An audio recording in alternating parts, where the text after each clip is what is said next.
All right, let's drink some wine. Hi, everybody. I am Bryan Hinschberger. And I am Paul Hinschberger. We are the Wine Brothers, coming here from the beautiful Pacific Northwest in our very own backyard. Lovely, lovely tree background. It's just too nice out to do this inside. Quite lovely. Quite lovely. In fact, there's a little pileated woodpecker just over yonder. So when you hear the that's what that is. So yeah, look up that bird. It is Woody the woodpecker. In fact. Yep. So let's get to the heart of the matter. We are drinking wines today from Valdeorras, Spain. Quick little history on Valdeorras. So we're sitting in the Galicia region. So northwest, like here, northwest Spain sits just above Portugal.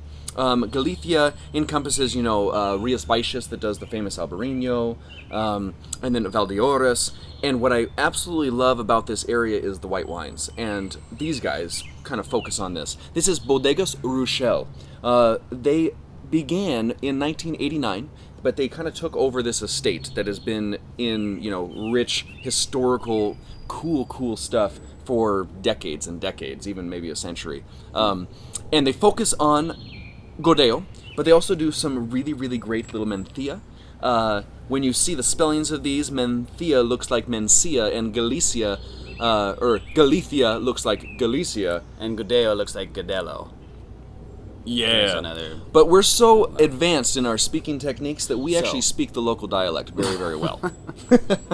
All right, maybe not. That's kind of a stretch, but we do our best. So Valdeorras sits on the most eastern portion of Galicia, butted right up to Castilla y León. In fact, their border goes right up against Bierzo's border.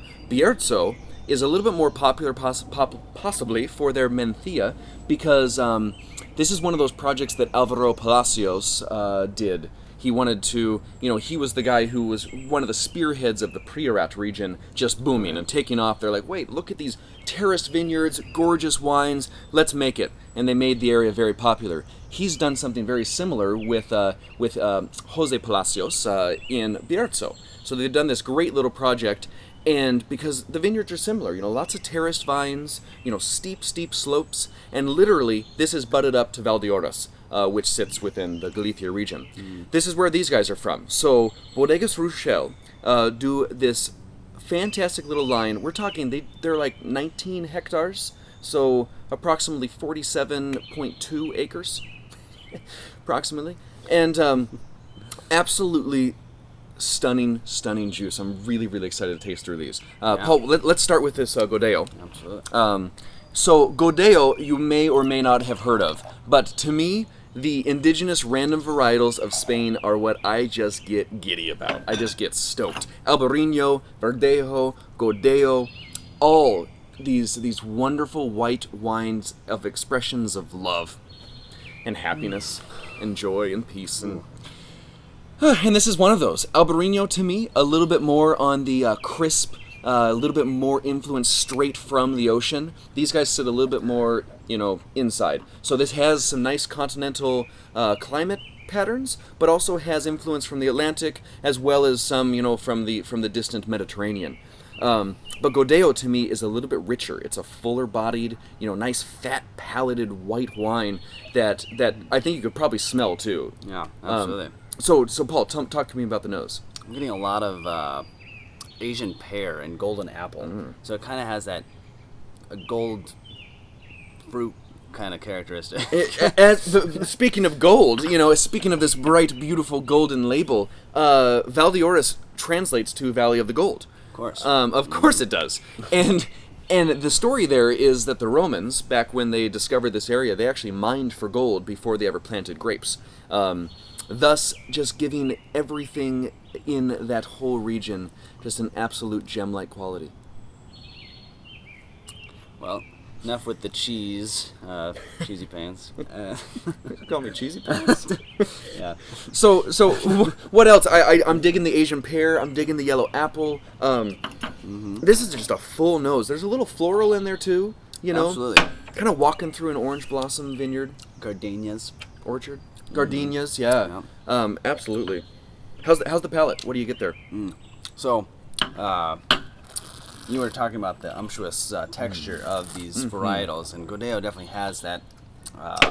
It's almost like got a texture of whole milk, or so it has a better body or a bigger body than many whites, but it has like a bracing acidity that cuts through it. Yeah, would you say that this tastes like it definitely went through malolactic because you said the milk thing? Or would say not. You're just loving the texture and richness of it? Because I agree. The acidity is razor sharp. Certain grapes just have kind of more of a fuller body, even if absolutely, it doesn't go through malolactic or it doesn't stay on the skins or anything. Yeah, and this has seen no oak. Right. This does spend some time on lees. But absolutely beautiful. Luciano Amoedo is the winemaker here, and literally all these vineyards are just steep slopes. On this label, there's kind of this. Actually, it kind of shows it on the label. There's these terraced vineyards, and then this castle that sits on top, not used anymore, but it's just this gorgeous, just a brilliant idea for a wine backdrop. But yeah, the palate's rich, the palate's full, the palate's fat, loaded full of that pear, floral notes, the minerality, the acidity is absolutely screaming. Anything else, Paul? Definitely yummy.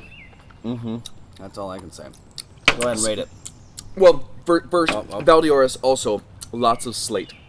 Wow. These vineyards are slateful. In fact, in the pictures that we're showing here, slateful. That's a word, I believe. Yeah, it's actually a new word invented today. Slateful, delicious. I'm gonna rate this. Perfect. I love this wine. I'm absolutely obsessed with this wine. That's great. I would probably go with a tiny squeak in my voice. A 95 out of 95 points here, because it's too good to go to a 100-point scale, and. And it's so perfect in what I imagine this to be. I want to walk through a gorgeous garden while drinking this and laughing like this. You know that kind of laugh? That's what this wine brings me to the mood.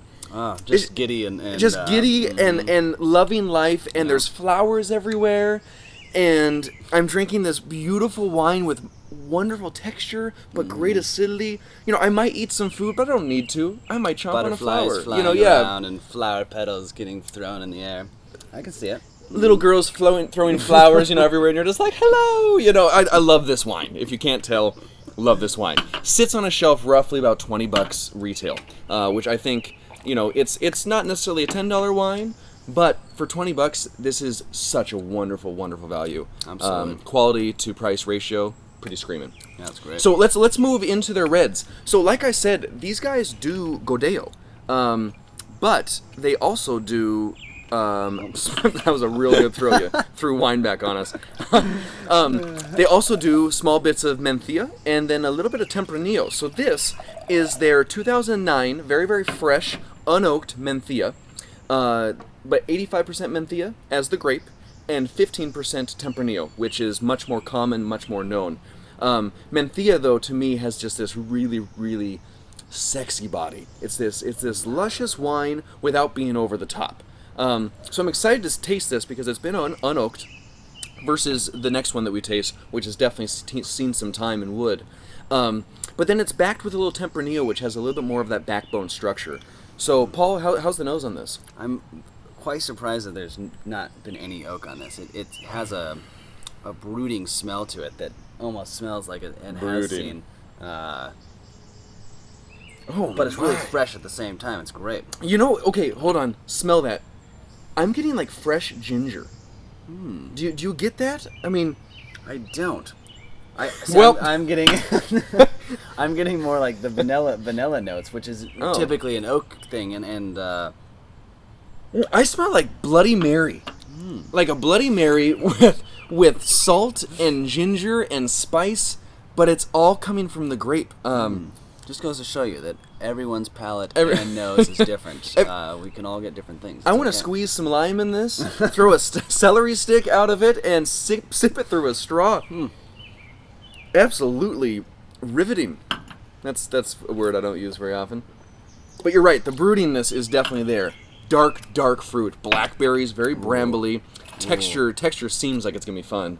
talk to me. What do you got? So the palate definitely shines through it. It is, wow, that is a big wine for not having any oak on it. It's great. Wow, it really shows the varietals too. I mean, like I love the Mencia grape, but you don't get to taste it all that often unless you're in this region. Absolutely.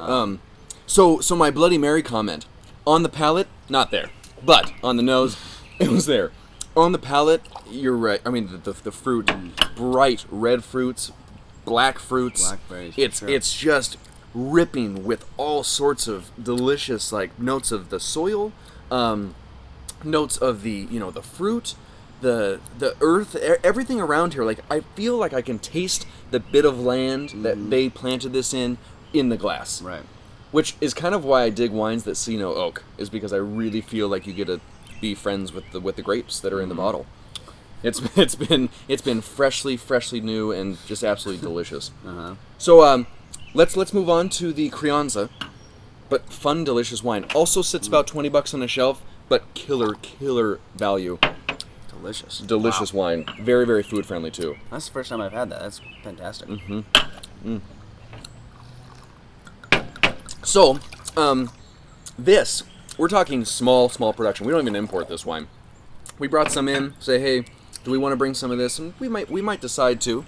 But what we really want to do is kind of showcase what these guys do. This is a 200 case production. Very, very small. Sits about $30 on a shelf. This is Mencia Crianza.